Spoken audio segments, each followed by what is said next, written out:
नमस्कार मित्रों, एक समय की बात उदयभान राठौर के साथ।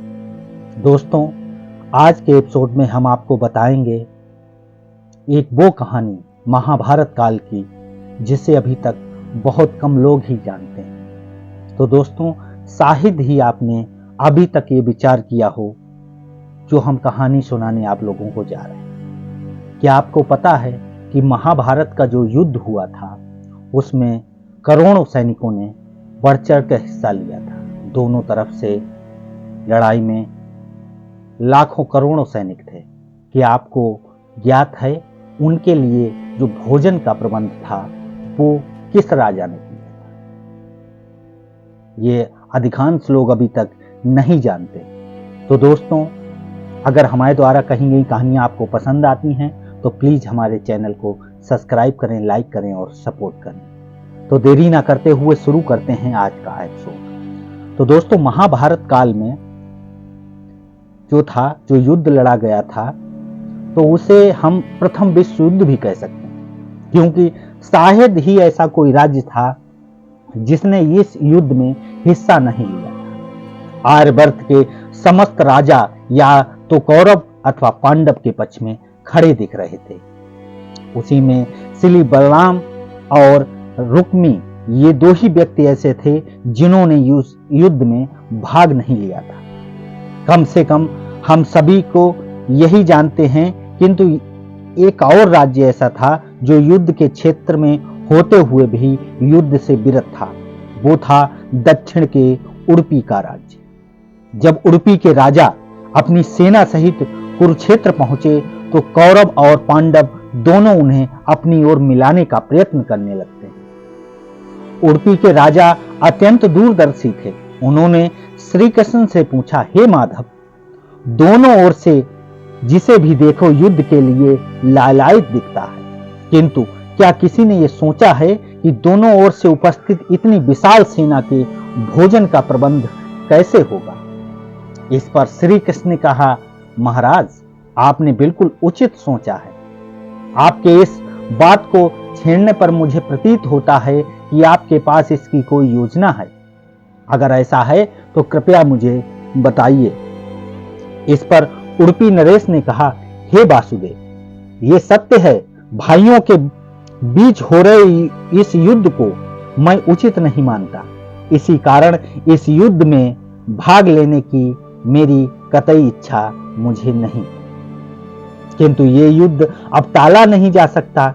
इसी कारण मेरी ये इच्छा है कि मैं अपनी पूरी सेना के साथ यहाँ उपस्थित समस्त सेना के भोजन का प्रबंध करूं। इस पर जो श्री कृष्ण जी थे वो हर्षित हो जाते हैं और कहते हैं, आपका विचार अति उत्तम है। इसमें बहुत से योद्धा भाग लेंगे। अगर आप जैसा कुशल राजा इनके भोजन के प्रबंध में को देखेगा तो हम सबकी ओर से निश्चिंत हो जाएंगे। इसलिए इस विशाल सेना का भोजन का प्रबंध किसी के बस की बात नहीं। दोस्तों, आपको बताना चाहेंगे, इस जो युद्ध हुआ था महाभारत का, इसमें 18 अक्षौणी सेना जो थी, जिसमें से 11 कौरवों के पास थी और 7 पांडवों के पास थी। और महाभारत के अनुसार एक अक्षौहिणी सेना में 21,870 रथ, 21,870 हाथी, 65,610 घुड़सवार एवं 1,09,350 पैदल सैनिक होते थे। तो इस बात से आप अनुमान लगा सकते हैं इस अनुपात से कि कितनी विशाल सेनाएं थीं। तो दोस्तों, देरी ना करते हुए अपने जो मेन पॉइंट है उस पे आते हैं। वैसे भी मुझे पता है कि जितनी इस विशाल सेना के भोजन प्रबंध करना आपके और भीमसेन के अतिरिक्त और किसी के लिए संभव नहीं है। ये श्री कृष्ण भगवान ने उडुपी नरेश को कहा। भीमसेन इस युद्ध से विरत हो नहीं सकते, अतः मेरी आपसे प्रार्थना है कि आप अपनी सेना सहित दोनों ओर की सेना के भोजन का प्रबंध और उसका भार संभालिए।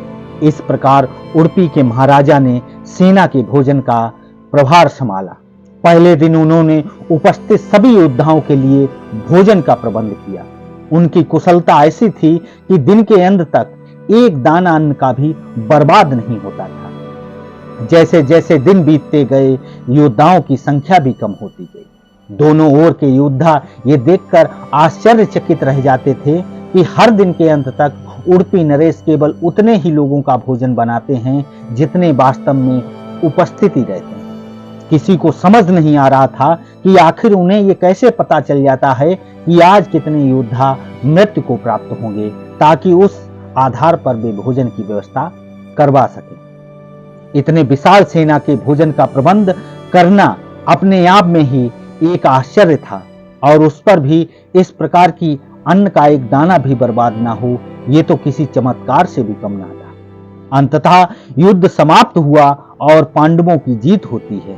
अपने राज्याभिषेक के आखिरी दिन युधिष्ठिर से रहा नहीं गया और उन्होंने उडुपी नरेश से पूछ ही लिया कि हे महाराज, समस्त देशों के राजा हमारी प्रशंसा कर रहे हैं कि किस प्रकार हमने कम सेना होते हुए भी उस युद्ध को परास्त कर दिया जिसका नेतृत्व पितामह भीष्म, गुरु द्रोण और हमारे ज्येष्ठ भ्राता कर्ण जैसे महारथी कर रहे थे। किंतु मुझे लगता है कि हम सबसे अधिक प्रशंसा के पात्र आप हैं, जिन्होंने न केवल इतनी विशाल सेना के लिए भोजन का प्रबंध किया, अपितु ऐसा प्रबंध किया कि एक दाना भी अन्न का व्यर्थ ना हो पाया। मैं आपसे इस कुशलता का रहस्य जानना चाहता हूं महाराज। इस पर उडुपी नरेश ने हंसते हुए कहा, सम्राट, आपने जो इस युद्ध में विजय पाई है उसका श्रेय किसे देंगे? इस पर युधिष्ठिर ने कहा, श्री कृष्ण के अतिरिक्त इसका श्रेय और किसे जा सकता है? अगर वे ना होते तो कौरव सेना को परास्त करना असंभव था। तब उडुपी नरेश ने कहा, हे महाराज, आप जिसे मेरा चमत्कार कह रहे हैं वो भी श्री कृष्ण का ही प्रताप है। ऐसा सुनकर वहां उपस्थित सभी लोग आश्चर्यचकित हो गए। तब उडुपी नरेश ने इस रहस्य से पर्दा उठाया और कहा, हे महाराज, श्री कृष्ण प्रतिदिन रात में मूंगफली खाते थे। मैं प्रतिदिन उनके शिविर में गिनकर मूंगफली रखता था और उनके खाने के पश्चात गिनकर देखता था उन्होंने कितनी मूंगफली खाई। वे जितनी मूंगफली खाते थे उससे ठीक 1000 गुना सैनिक अगले दिन युद्ध में मारे जाते थे। अर्थात अगर वे 50 मूंगफली खाते थे तो मैं समझ जाता था कि अगले दिन 50,000 योद्धा युद्ध में मारे जाएंगे। उसी अनुपात में मैं अगले दिन भोजन कम बनाता था। यही कारण था कि कभी भी भोजन व्यर्थ नहीं हुआ।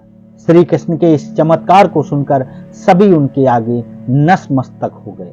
ये कथा महाभारत की सबसे दुर्लभ कथाओं में से एक है। कर्नाटक के उडुपी जिले में स्थित कृष्ण मठ में ये कथा हमेशा सुनाई जाती है। ऐसा माना जाता है कि इस मठ की स्थापना उडुपी के सम्राट द्वारा ही कराई गई थी, जिसके बाद में श्री माधवाचार्य जी भी ने आगे बढ़ाया इसे।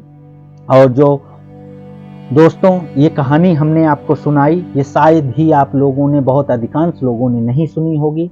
तो ये कहानी अगर आप लोगों को पसंद आई हो तो प्लीज़, जिन्होंने अभी तक हमारे चैनल को सब्सक्राइब नहीं किया है वो हमारे चैनल पे जाकर मेरे चैनल को सब्सक्राइब करें, लाइक करें और कमेंट करें। तो दोस्तों, इसी के साथ इस एपिसोड को समाप्त करते हैं। मिलते हैं नई कहानी, नए एपिसोड के साथ। जय भारत, जय हिंद।